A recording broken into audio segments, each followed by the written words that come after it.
Well, Happy New Year's, everyone. It's 2025, and what better way to start the year than with a new video?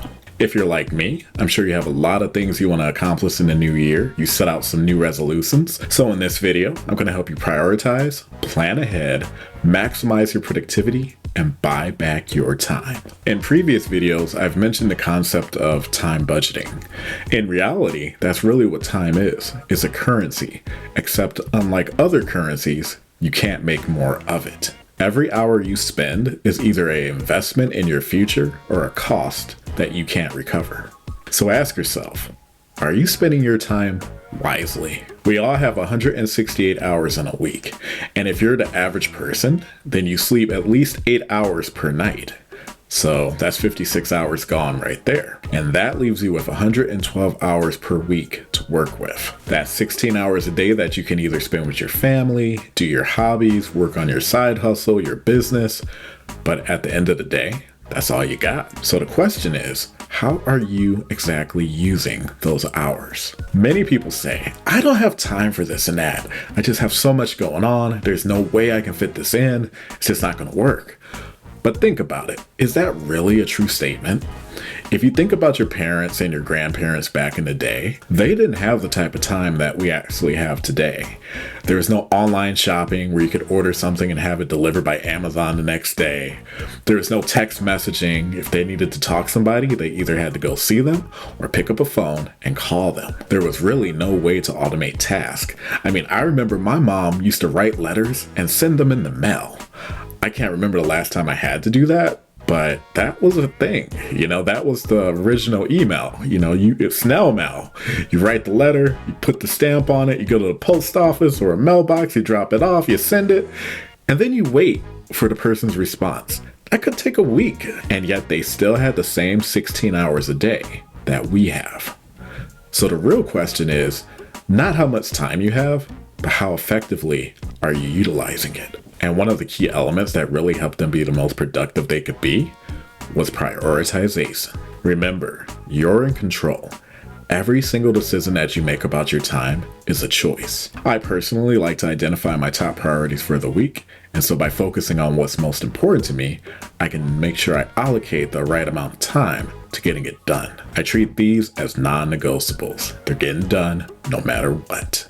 And another important factor to really take into consideration is your commitments. If you're really trying to prioritize things that you want to get done, then ultimately there's going to be some things that you just have to say no to. That 1 hour meeting that you have every day with your team, is it really that important? Or can you take the first 15 to 30 minutes of every day and then just cover the most important topics that need to be discussed? Or what about your normal routine of waking up at like 7 a.m., then you go to work by 9 a.m., you work till 5 p.m., and when you get off, you just plop down on the couch, you watch 5 hours of TV, and there goes your night. And if you're content with doing that, okay, do you. But if you want to work on that new business idea, learn that new instrument, or maybe even pick up like Brazilian Jiu-Jitsu, well, these are valuable hours that you could be putting to use. So John, how do we get there? We get there by planning. Plan for success. As I've talked about in my past videos, I find scheduling to be super important. I honestly feel like I hold myself way more accountable when I have a schedule to stick to. I like to do time blocking because it's kind of like having a checklist of things to do throughout the day. Some people like to plan out their entire year. I'm not quite that guy, but I do like to plan month to month. I also like to have a physical planner because, as I've mentioned before, when you write down your goals, you're 42% more likely to achieve them. And I get it, we're in a digital era. So for some of you, typing or, using an iPad or an Apple Pencil or a Remarkable might actually be more productive for you. But for me, I like to physically write it down with a pen and piece of paper. I found that some people get really creative with this too, where, they use bullet journals and markers to, colorize and color code different things. I just write in black and white, but hey, it could be kind of fun that way. And so here is a look at my planner for the coming week. Let's dive into it. So from 5 to 6 a.m., I like to study, spend some time in the Word, get my mind right. From 6 to 7 a.m., I get ready for the day, shower, make my bed, all that jazz. From 7 to 8 a.m., I cook breakfast and I clean up. 8 to 9 a.m., this is a bit of a free period. Due to daylight savings, I start work at 9 a.m. instead of 8 a.m., so I ended up with a free hour in between. During this time, I like to catch up on my messages, and during Black Friday, I bought myself a lifetime subscription to Babbel. So I'm going to start actively learning Spanish, which would really be beneficial living here in Arizona. From 9 to 6 p.m., I got work, and this actually has a calendar of its own that's separate from this, so I just write down work. From 6 to 7 p.m. is a wind down time. So this is an hour I take after work to just chill and relax a bit. I cook dinner, and while that's happening, I usually watch TV or game for a bit. From 7 to 8 p.m., I work on CareerStrats content. I'm a bit behind due to the project my brother and I were working on, but I'm going to get way more active with this year. From 8 to 9 p.m., I have plans to hang out with my buddy John. We usually kill about an hour a week catching up over coffee or something. And then from 9 p.m. to 10 p.m., back to studying. I usually take an hour to self-develop and dive into a book. The latest book I'm going to be diving into is called QBQ, and it was recommended by a friend of mine named John. You know, it's actually written by another guy named John. There's a lot of Johns coming into this. But it's kind of on the subject of this video. It's about practicing personal accountability in work and in life. And typically I plan out my entire month this way. I don't know about for you, but for me, when I don't have anything to do, empty calendar slots or lost opportunities often filled with distractions. Personally, I can get lost for hours on social media just scrolling through the feeds. And then the second calendar I use is built into Microsoft Teams, and it ties to my Outlook calendar. I know Google has a really great calendar as well, but this is what we use for work, so that's what I'm going to talk about. And again here, I utilize time blocking. So for instance, on Wednesday, here my workday kicks off at 9 a.m. We have a morning scrum, which is a bit of a rally meeting that lasts approximately 15 to 30 minutes. Then I move on to the next block, which is LinkedIn outreach, blog post, group engagement, and whatnot.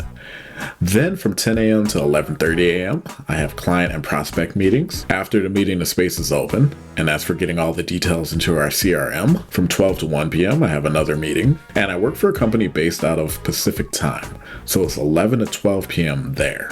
From 1 to 2 p.m., we've got ourselves lunch, and then from 2 to 2:30 p.m., I brush up on emails for the day. 2:30 to 5 p.m. is a really big block. This is sales prospecting, hunting for that next great client. It could involve researching the clients that I'm going to call. It could include updating the opportunity. A lot goes into this block related to work. And then 5 p.m. to 6 p.m. is more sales training. Most of the prospects that I'm reaching out to have already left for the day since I deal with executives and C-suite members. So I use this time to work on my scripts for phone and email, practice my pitch delivery, and so forth. So that's how I go about planning my day and utilizing time blocking. I find it to be a game changer. Another thing that you can do to leverage your time better is delegation. What are some things that you don't have to do yourself that you could have your significant other or a loved one or your kid or maybe even hire someone to do? I know not everybody has the money for this, so I understand, but if you can, it can definitely get you back some of your time. Most creators and influencers like me, when they get big enough, they hire a team. This enables the creator to focus on what's important to them, such as like scripting and writing the content and filming, while the team is focused on the back end work. So for instance, when I produce these videos, it might seem like it's just 15 minutes, but there's a lot that goes into it. You know, first I have to think about the concept or the idea or suggestions that you guys make. Then I have to script it all out, write it out in my own thoughts. Then I need to put the idea on paper, think about what I want to say, bullet point it, and then get all my thoughts formulated so that I can record. And then after I'm done filming the video, I have to edit the video. So, you know, I'm doing all the cuts, I'm editing the audio, I'm making sure everything syncs up correctly. And then after that, I'm hopping into Canva and I'm making up the thumbnail for the video. Then the final part is uploading it to all the social media sites, YouTube, Facebook, X, TikTok, Instagram, and then scheduling it to release. And all this takes quite a bit of time. but I'm into tech, so I really enjoy the process. But a lot of creators would really just like to focus on creating the content, filming the content, and then letting other people worry about the rest of it. And it's more than likely not something you're going to be able to do for free. But if you're able to hire or delegate those tasks to someone else, that's going to get you back so much more time to prioritize things that are more important to you. A lot of my friends practice meal prepping on Sundays, so that way they have their lunch, their dinner, their breakfast all planned out, so they can just hop in the fridge, so they can just go in the fridge, grab their meals for the day, and they're good to go. They don't have to worry about cooking or any of that. And then I know some elderly folks, you know what, we'll call them experienced folks. But what they do to get back their time, and also probably because they're just tired, is they hire cleaners. So they have people come in 2 to 3 times a week to take care of their house or their apartment. And that's time that they get to do other things. I really think if you're earning enough to afford it, it just makes sense. I really like this quote by Alex Hermosi, and I think he actually says his dad said it to him when he was a kid. But the quote goes, "Rich people buy time, poor people buy stuff, ambitious people buy skills, and lazy people buy distractions." And it's kind of like, man, it's kind of rough. Kind of just hits you in the face, you know? But when you really think about it, it helps you shift your mindset for sure.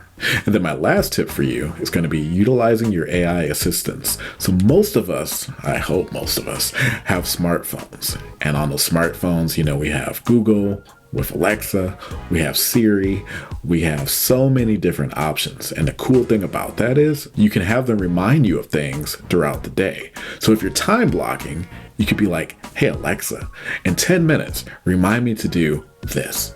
In 10 minutes, remind me to do that."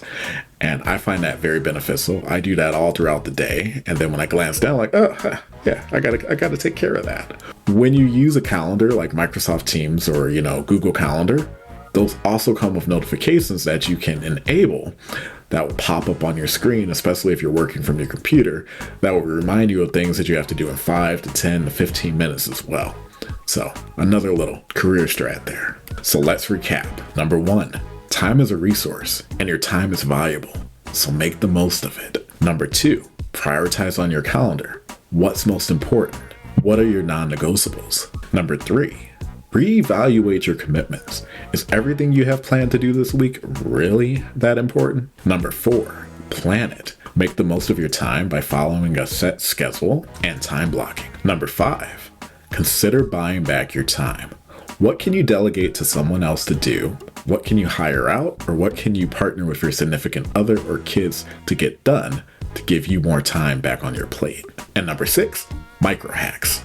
Utilize Siri or Alexa or Google Talk or whatever your AI assistant might be to help you remember things and get it done. Remember, it's not about having more time in the day. It's about using the time you have intentionally. So I encourage you to take one small step today. Maybe plan out your week, incorporate time blocking, say no to that 5-hour stint on Call of Duty that you didn't plan for. And don't get me wrong, I'm an avid gamer myself, but plan it out. So let me know in the comments below what steps you're going to take this week. You can never truly manage time. I mean, it's going to keep ticking regardless, but you can manage yourself. So let's kill it in 2025 and get things done.